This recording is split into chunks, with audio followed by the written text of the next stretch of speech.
Tubi Nation. Ako nga pala Sir Jeff. At pinapakilala ko sa inyo ang aming Tubi Electric Air Blower.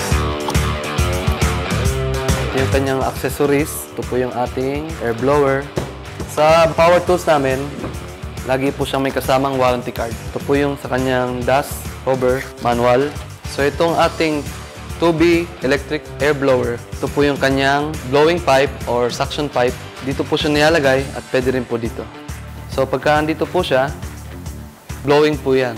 So pagka andito naman po siya, is sucking na po yung pipe niya. So ginagamit po ito pag nagba-vacuum at dito po ginagamit pagka mag-air blower kayo. Dito naman po, yung kanyang trigger, meron din po siyang continuous running na button. Pagka na-press niyo po yung power button niya, under na po yan. At pagka na-press niyo po ito, nag-lock po yan na tuloy-tuloy po siyang tatakbo. Pag i-release, isang click lang sa trigger, mag-stop na po siya. Ito naman po, yung kanyang speed button, 1 to 6 po ito.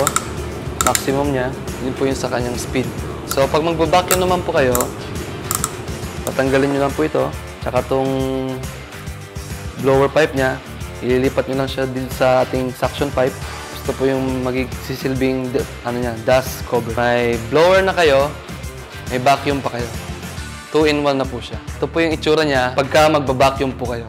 Pagpapa-under rin na po natin siya, power button natin, pipress lang po yan. Pero bago po yun, i-adjust nyo muna yung kanyang speed. Pwede nyo na po yan i-trigger. Yan po yung pinaka-low speed niya. Ngayon, pag adjust nyo mas mabilis, adjust lang po. Ayan. So, dito po yung pasok ng hangin. Pagka maximum ko po yan, mas malakas na po yung kanyang suction. Pag mas mabilis, mas malakas. Pagka blower naman po ang gagamitin nyo, so iset nyo lang po siya ng speed, tsaka yung pipe niya, kailangan po andito po sa blowing function niya. Tapos yung dust cover, dito pa rin.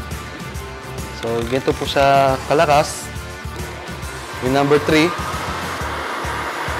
So, pagka gusto niyo mas malakas, yan. Hanggang maximum, ito po yan.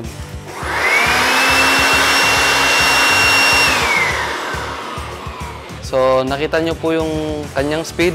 Malakas po siya. Madali siyang gamitin. Industrial na po ito. Ang heavy duty na po yung kanyang trabaho. At very affordable. Ito nga pala ang aming Tubi Electric Air Blower.